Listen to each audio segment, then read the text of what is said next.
또 마태복음 26장 절이 잘못된 64절에 보면 26장 64절에 보면 이후에 인자가 권능의 우편에 앉은 것과 하늘 구름을 타고 오는 것을 너희가 보리라. 그 우편에 앉아 있다라는 것은 예수님이 말씀하신 거거든요. 그 말씀이 이루어졌다라는 겁니다. 자, 하나님 보좌 우편에 앉았다라는 말을 또 우리는 보좌 하면 어떤 거예요? 왕들이 앉는 의자가 보좌거든요. 그러니까 우리가 생각하는 이런 의자, 그죠? 이런 의자, 이 의자로 생각하시면 안 됩니다. 상징적인 부분들이 좀 있는데 하나님이 보좌에 앉으셨다는 것은 좀 의인화된 표현법입니다. 그래서 신학교에서는 이것을 신인 동형론적 표현이다.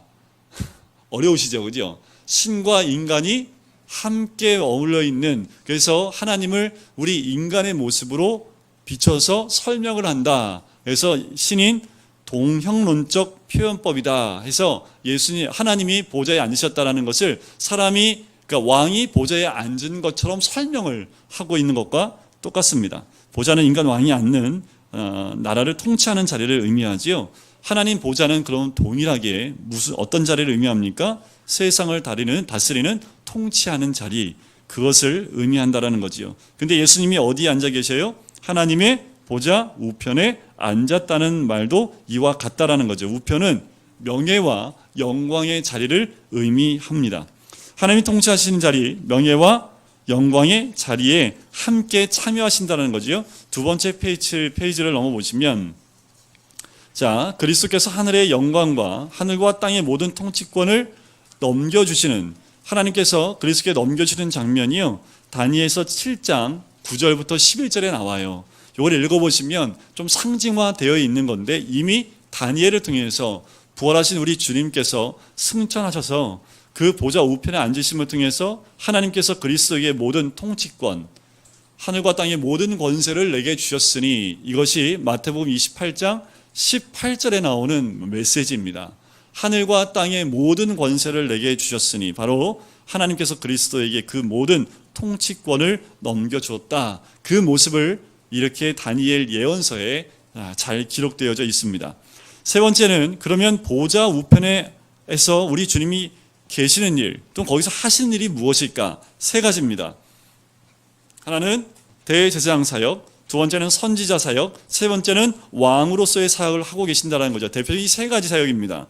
우리 예수님이 이 땅에 오셨을 때 삼중직 아시죠? 그 삼중직의 모습 그대로 지금도 보좌 우편에서 하고 계신다라는 겁니다. 첫째는 대제사장으로서 우리를 위해서 중보하는 역할을 하신다. 오늘 우리가 같이 읽었던 요한 1서 2장 1절 말씀에 나오죠. 우리 가운데 대언자가 있으니 그분이 곧 누구예요? 예수 그리스도입니다. 그분이 바로 뭐예요? 우리의 중보자 된다라고 얘기하는 거지요. 그래서 원래 중보기도, 왜? 중보기도가 뭐냐 하면, 중보기도는 누구만 할 수 있는 걸까요? 예수님만 할 수 있는 거예요. 그럼 우리가 하는 중보기도는요, 원래는 도고기도라고 합니다. 정확한 우리 총회에서 말하는 중보기도는 원래 우리 인간이 할 수 있는 것은 도고기도라고 얘기를 해요. 말이 좀 어려워요. 그래서 중보기도가 너무 보편화되어 있기 때문에 그냥 우리도 중보기도 한다라고 표현을 하지만, 실제로 중보기도 할 수 있는 위치에 있는 분은 다 한 분밖에 없습니다. 예수님밖에 없어요.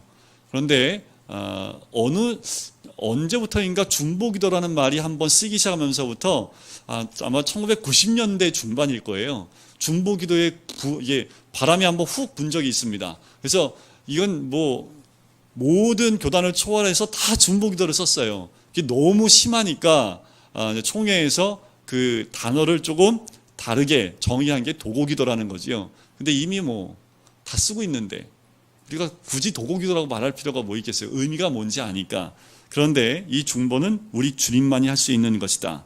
자, 중간에 보면 히브리서 7장 25절 말씀이 있죠. 이는 그가 항상 살아계셔서 그들을 위하여 간구하심이라 라는 거지요. 지금도 우리 주님이 간구하신답니다.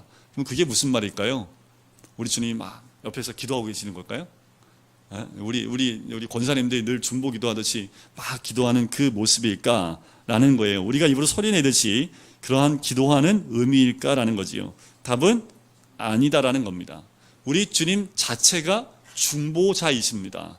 우리 예수님이 그곳에 있는 것 자체가 중보의 기능을 감당하고 계신다라는 거지요.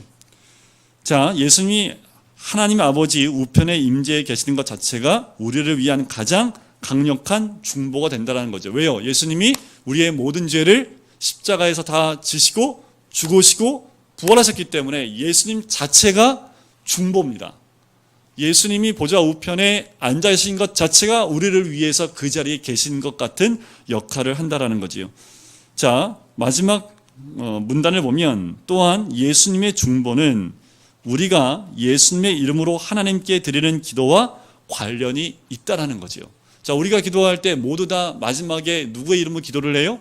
예수 그리스도의 이름으로 기도를 합니다.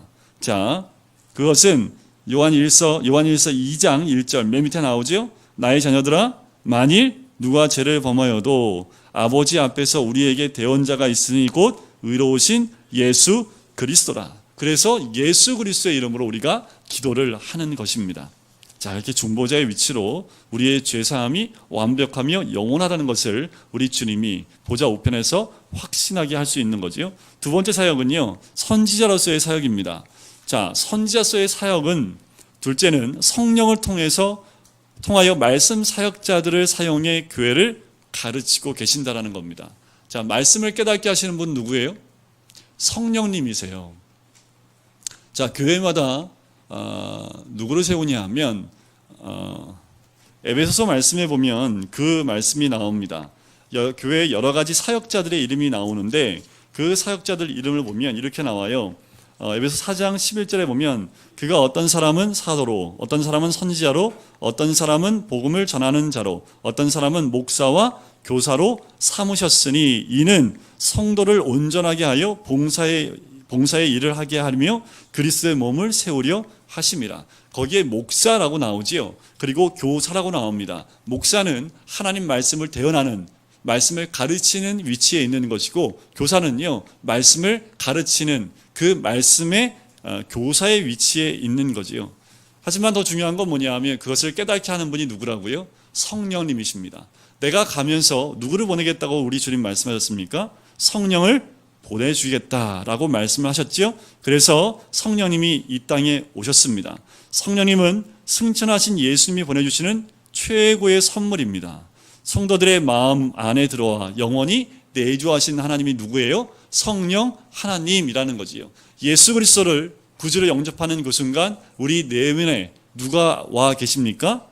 성령 하나님이 와 계시는 거죠. 그것을 내주하는 하나님이다라고 얘기합니다. 성령님은 우리 안에 들어오셔서 우리를 예수님과 연합시켜주는 그 역할을 하시는 분이 우리 예수님이라는 거지요. 자, 선지자 사역이란 보이시나요? 선지자 사역이란 하나님의 말씀을 우리에게 가르쳐 주는 것입니다. 선지자가 누굽니까? 하나님의 음성을 대변해서 선포하는 위치에 있는 사람들이 선지자였지요. 그 선지자 사역이란 예수님이 성령을 통해서 하나님의 말씀 우리에게 가르쳐 주는 것입니다.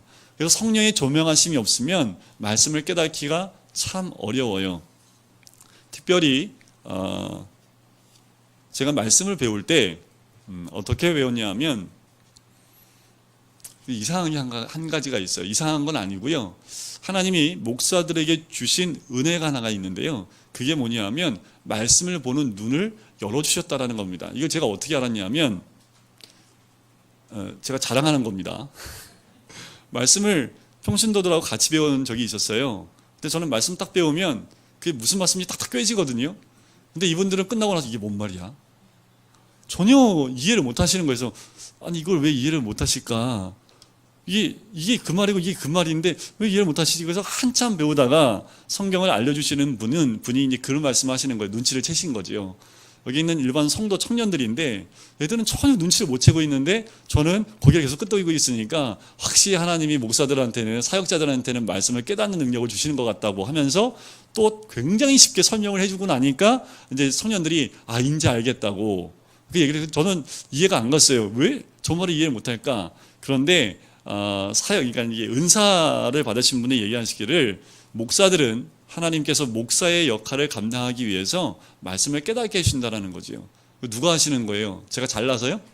아니요. 성령에 의해서 그것을 깨닫게 하는 특별한 은사를 주신 것이 이 목사의 위치입니다. 왜요? 제가 말씀을 모르면 어떻게 될까요? 이 산이 아닌가벼? 네? 한참 갔는데 이 산이 아닌가벼? 하고 나를 따르라고 저 산도 아닌가벼? 하면은 벌써 인생 끝나는 거 아닙니까? 그죠? 그래서 말씀을 목회자들한테 줄 수밖에 없어요. 목회자들이 그 말씀을 받고 목회자들도 성령에 깨닫게 하는 그 선까지 하는 거죠. 또 한 가지는 말씀을 깨닫는데 가장 중요한 게 환경입니다. 제가 이제 금요일날 말씀을 드렸는데 이 말씀이 내 안에 들어올 때는요, 환경을 통해서 그 말씀을 깨달으면 들어와요. 근데 여긴 깨달았잖아요. 근데 여기는 몰라요.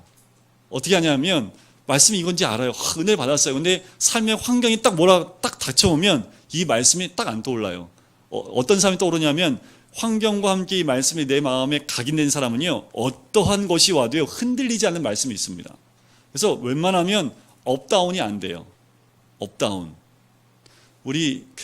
이것도 잘못, 우리 한국 사람은 좀 비하하는 건데, 우리 한국 사람의 근성 가운데 하나 있죠.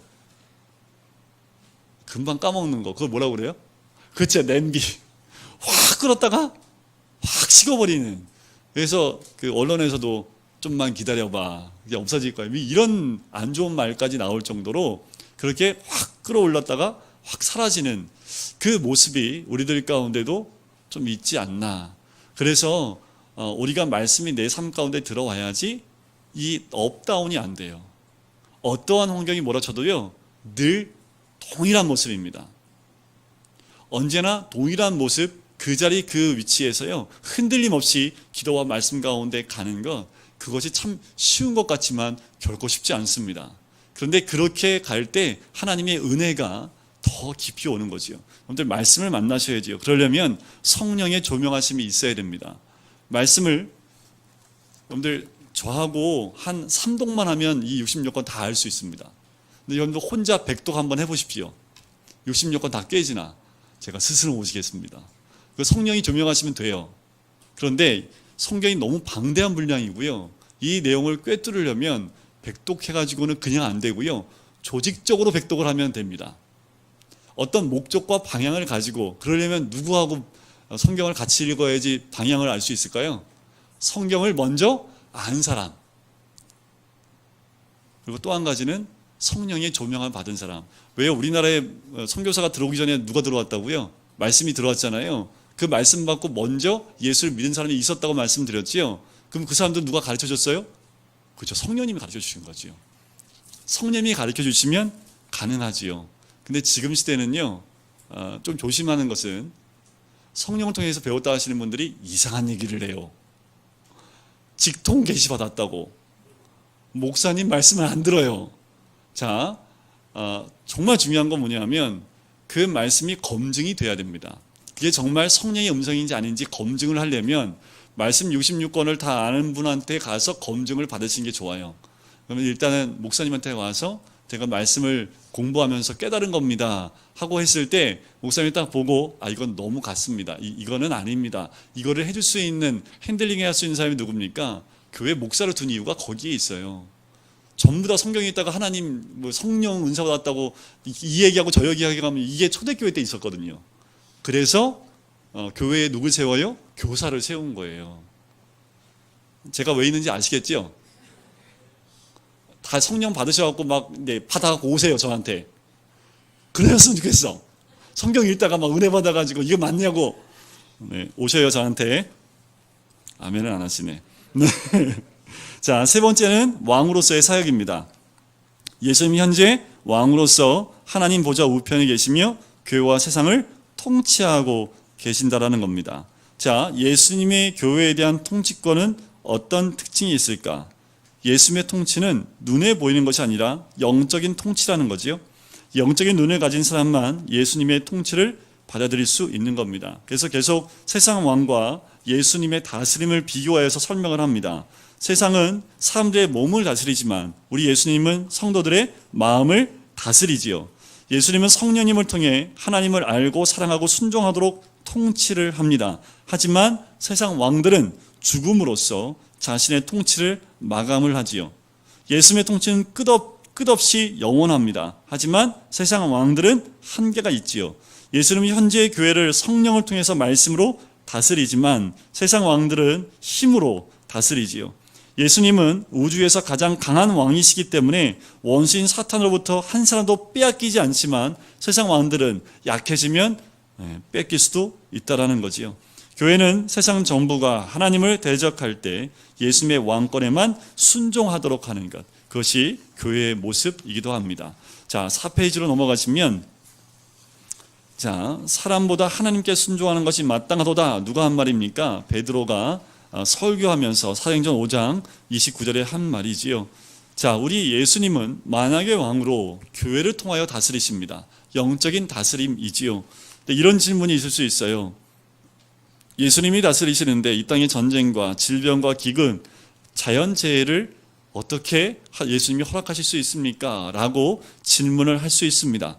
하지만 마지막 때에 우리 주님 말씀하셨죠? 기근과 전쟁과 그리고 지진과 끝없이 일어날 것이다. 그 말씀을 통해서 어떻게 해요? 말씀대로 이루어지고 있다라는 거죠. 말씀대로 이 세상이 통치되어지고 있다라는 겁니다.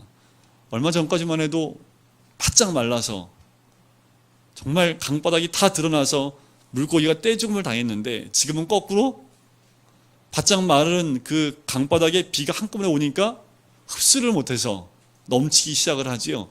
이게 참 말라도 안 되고 너무 넘쳐도 안 되는데 이 모든 것을 다 누가 주관하고 계시다고요? 우리 주님이 주관하고 계신 겁니다. 인간의 생각으로 적당한 때에 적당한 비가 오지 않을 때 안 오고 이렇게 하는 것이 하나님 보시기에 적당한 거 아닙니까? 라고 말할 수 있지만 주님의 다스림 가운데 우리가 생각하지 못하는 다스림이 있다는 거지요. 그러면 우리 삶 가운데 고난이 왜 옵니까? 하나님 고난 왜 줘요? 고난을. 하나님 내 인생 다스리고 계시다며요. 근데 왜 인생 가운데 고난이 왜 옵니까? 그걸 통해서 우리를 다스린다니까요. 하나님은 모든 것을 합력하여 선을 이루시는 분, 그 안에 모든 하나님의 섭리가 있다라는 겁니다. 그래서 좀 힘들어도 너무 다운되지 말고 너무 좋다고 막 방방 뛰지도 말고 이것도 다 하나님의 은혜고 이것도 다 하나님의 은혜다. 그래서요 신앙이 연륜이 깊을수록 그냥 얼굴에요 평안한 웃음만 있습니다. 그게 뭐예요? 평강만 있어요. 돈이 하나도 없어도 뭐 없으면 걸어 다니면 되지. 돈이 있으면 베풀면 되지. 뭐 이런 거지요. 그죠? 이게 신앙의 연륜이 깊을수록 어떤 사건에 의해서 마음이 흔들리지 않아요. 그리고 어떤 사건에 의해서 내 믿음이 용솟음치지 않습니다. 믿음이 깊을수록 어떤 사건이 와도 늘 주님 앞에서 평안한 마음을 빼앗기지 않는다는 거지요. 중요한 것은 예수님의 통치권이 우리들 가운데 미치고 있다는 것을 여러분들 믿으셔야 됩니다. 아멘이시죠? 이거 아멘하기 참 어려워요. 쉬운 거 아닙니다. 왜요? 지금 고난 가운데 있는 분들 제가 하나님의 섭리입니다. 전혀 은혜가 안 돼요. 그죠? 근데 그럴 때는 목사들도 그렇게 얘기 못합니다. 끌어안아드리고 위로해드리고 그리고 기도해드리겠습니다 라고 얘기를 하지요. 하지만 결국 목사들은 뭘 알까요? 이걸 통해서 그 땅을 더 단단하게 하실 것이라는 것을 믿고 고백을 하는 겁니다. 하지만 당사자는 지금 너무 많이 흔들려 있기 때문에 힘들지요. 그래서 목사들도 위로는 하지만 기도할 때는 이 고난을 잘 견딜 수 있는 힘을 달라는 그 기도를 할 수밖에 없습니다. 문제 해결하는 게 중요한 게 아닙니다. 문제는 또 와요, 안 와요? 한 번 온 파도가 또 오는데 그 파도는 똑같은 파도일까요? 다른 파도일까요? 제가 이 말씀을 금요일에 했을까요? 안 했을까요? 근데 처음 들은 것 같을까요? 또 들은 것 같을까요? 파도는 오지만 똑같은 파도는 없습니다. 우리 인생사도 똑같잖아요. 지나간 것 같은데 또 연이어서 뭐가 와요? 또 파도가 와요. 이제 파도 지나간 것 같은데 또 파도가 와요, 안 나와요? 또 와요. 그러니까 그냥 마음 비우세요. 파도 오나 보다. 갔네? 또 오나 보다. 하나님이 이 모든 파도도 다 주관하고 통치하고 계시다는 그 믿음이 있어야 되는 거지요. 자, 네 번째 우리 주님이 또 하시는 건 뭐냐면 내가 간다. 왜 가냐? 요한복음 14장 2절 3절에 보니까 내 아버지 집에 거할 곳이 많도다. 그렇지 않으면 너희에게 일렀으리라. 내가 너희를 위하여 거처를 예비하러 가노니 가서 너희를 위하여 거처를 예비하면 내가 다시 와서 너희를 내게로 영접하여 나 있는 곳에 너희도 있게 하리라. 거처를 예비하러 우리를 위하여 준비하고 있겠다. 너희들이 살 집, 그 집을 마련해 놓겠다라고 말씀을 하시는 거지요. 이 뒤에 있는 것을 쭉 읽어보시면 그게 무슨 의미인지 아십니다. 이미 우리는 주님께서 우리가 살아야 될 집에 대해서 믿음으로 준비하고 계시는 줄 믿습니다. 자, 이제 그러면 이 예수님의 승천, 그것과 우리가 이 땅의 삶과 어떤 의미가 있을까라는 거예요. 예수님의 승천은 2000년 전에 이루어졌습니다. 그러면 2000년 후인 지금 우리가 살고 있는 이 땅 가운데서 우리는 예수님의 승천을 우리의 삶 가운데 어떻게 적용하며 살아야 될까라는 거지요. 5페이지 세 번째 줄에 보면 이렇게 나옵니다. 사실 예수님을 믿는다는 것은 곧 예수님과 연합된다는 것입니다. 우린 죽을 때까지 이거 갖고 싸우는 겁니다. 주님과 100% 연합되기 위해서 이 땅에 사는 거예요. 결국 제가 오전에 설교했던 그 말씀, 그분 안에 산다. 그게 뭐예요? 연합되는 거죠. 하나 되는 거잖아요. 그죠? 그분 빛 가운데 산다. 그분과 사귐을 갖는다. 이게 다 뭐예요? 연합한다라는 거예요. 우리 주님과 연합하기 위해서 뭐 하면 돼요? 어두움을 벗어버리면 돼요. 죄를 내려놓으면 돼요. 그러면 점점 하나가 되는 것이 더 강하게 되겠지요. 우리 주님과 연합되는 것, 우리의 모든 구원은 우리 예수님과 연합되기 때문에 일어나는 것이지요. 자, 그 밑에 줄을 보면 허물로 죽은 우리를 그리스도와 함께 살리셨고 또 함께 일으키사 그리스도 예수 안에서 함께 하늘에 앉히시니, 이것이 우리가 이루어야 될, 우리에게 주실 하나님의 은혜입니다. 우리가 예수님과 연합하여 어디에 앉는다고요? 하늘에 앉는다니까요. 주님과 하나가 되어지는 그 순간, 그때 우리는 하나님과 함께 하늘에 우리 예수님과 함께 앉는다라는 거지요. 그렇다면 그리스도와 함께 하늘에 앉은 우리는 지금 이 세상에 있는 동안 어떻게 살아야 하는 것일까라는 거예요. 이게 중요합니다. 우리가 마지막 때 주님과 함께 온전한 연합을 이루면 하나님 보좌에 우리도 함께 하늘에 앉게 될 텐데, 그럼 그날까지 우리는 무엇을 하며 어떻게 살아야 될지에 대한 그 답을 가지고 있어야겠죠. 우리가 속해 있는 하늘의 것에 더 많은 관심을 기울여야 되는 겁니다. 제가 눈에 얘기하잖아요. 우리의 소망을 어디에 두라고요? 하늘에요. 땅에 있는 건요, 신기루라니까요. 어떻게 말씀을 드려야지 믿으실지. 왜요? 내 눈앞에 있는데 지금 이게 어떻게 신기루예요, 이게? 네? 내 눈앞에 이게 있는데 어떻게 이게 신기루예요? 근데 이거는 사라질 거예요, 안 사라질 거예요? 이거 몇 년 지나면 사라질까요? 다음 주에 치워놓고 제가 사라졌죠, 이게 할 수도 있어요. 그지요? 땅에 묻으면 몇십 년 지나면 이 형체는 다 사라집니다. 사람도 땅에 묻히면 시간이 지나면서 형체를 알아볼 수 없어요. 없어지는 거예요, 다. 그죠? 다 없어지는 것들이지 영원히 가는 거 없어요. 2005년도에 완공했을 때 2005년도에 비가 샜으면 그때 다 고쳤을 텐데 시간이 지나면서 비가 새잖아요. 그죠? 왜요? 이건 다 없어질 것이기 때문에 시간이 지나면 낡아집니다. 우리 겉사람은 후패하잖아요. 낡아지잖아요. 근데 우리 속사람은요, 날로 새로워진다는 표현이 고린도후서의 말씀 가운데 있습니다. 그와 동일한 거지요. 그러니까 여러분들 눈에 보이는 거지만 사라질 것에 우리의 것을 두는 것이 아니라 영원한 것에 우리의 소망을 두고 살아야 된다라는 거예요. 저도 이 말씀을 깨닫고 말씀을 하는 거지만 이렇게 한다는 건 쉽겠습니까? 저도 목사이지만 거짓말 못 하겠어요. 왜요? 눈에 이게 보이는데? 근데 이게 어떻게 사라질 거야? 근데 사라질 거라는 건 알지만 내 눈앞에 당장 있기 때문에 우리가 뭘 쫓아가요? 눈에 보이는 걸 따라간다니까요. 그러니까 하나님, 예수님과 온전한 연합으로 갈 수가 없는 거지요. 눈에 지금 선명하게 보이기 때문에 사라질 것이라도 지금 눈에 보이는 것을 잡고 싶은 마음이 죄된 인간의 마음이라는 거지요. 그리고 땅에 있는 육체의 죄악들과 싸우며 점점 더 거룩한 삶을 살도록 노력해야 됩니다. 땅의 것 생각하지 말고 위의 것을 생각하라. 골로새서 3장 1절 말씀에 나와요. 땅에 있는 지체를 뭐하라고 나옵니까? 죽여라. 제가 한 말이 아니라 사도 바울이 한 말입니다.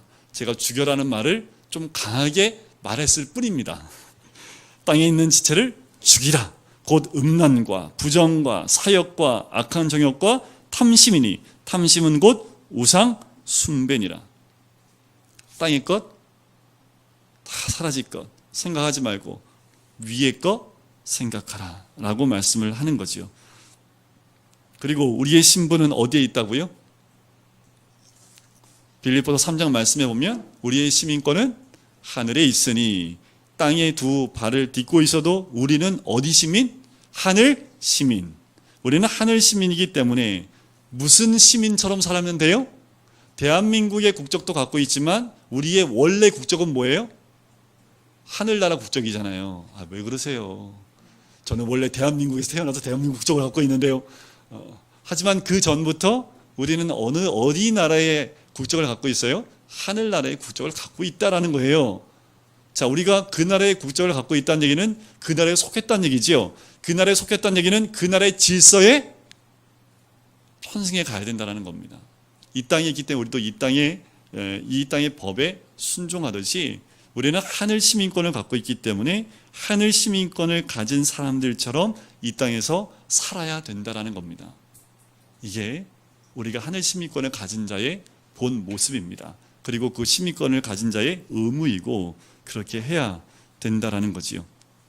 이것이 우리가 이 땅 가운데 살면서 주님 함께 연합되기 전까지 우리가 승천에 대한 부분들을 삶에 적용할 때 이렇게 적용해 가셔야 된다는 겁니다. 우리는 다 어디에 가 있어야 돼요? 어디로 가야 돼요? 이 하나님 보좌에 가야 돼요. 그럼 이 땅에서는 어떤 삶을 살아야 돼요? 거기서부터 답을 찾아가는 겁니다. 이 땅에선 없어질 것이 아니라 영원한 것에 우리의 중심을 두고 사는 것, 그것이 우리 주님이 승천하시고 우리에게 알려주신 하나님의 은혜인 줄 믿습니다. 저 어린 것들이 그걸 깨달으면 인생이 달라질 텐데. 제가 말씀을 전할 때마다 우리 아이들이 있기 때문에 마음가운데 그런 생각이 들어요. 우리 어르신들이 말씀을 듣고 끄떡이듯이 그 끄떡임이 우리 아이들이 듣고 이거를 깨달을 수만 있다면 이 아이들이 인생이 달라질 겁니다. 어떻게 반을 나눠서 그렇게 안 하고 반을 나눠서 해보게 하고 좀 이러고 싶어요. 그래서 증명을 좀 해보고 싶은데 그러면 안 되잖아요. 그죠? 다 못 깨달으면요, 집에 가서 부모님들이 귀에다가요 이렇게 깔때기 대놓고 얘기를 해주세요. 귀에 못이 박히도록. 제가 지금 여러분들 오후 예배 때 계속 못이 박히도록 반복하는 언어들이 있다는 거 모르시죠? 모르시죠? 맨날 까먹으니까. 그래도 제가 또 까먹으셨어요 하면서 또 얘기하시죠. 새로우시죠? 하면서 또 얘기하시죠. 네, 이런 이유는 여러분들 귀에 못이 박히도록 제가 계속 반복하는 겁니다. 그 반복하는 이유가 있지요. 여러분들 다음 주에도 또 반복을 할 겁니다. 하지만 우리는 또 까먹지만 또 그 말씀으로 또 다시 한번 마음에 새기는 귀한 시간이 되었으면 좋겠습니다. 우리 시간에 같이 기도하실까요?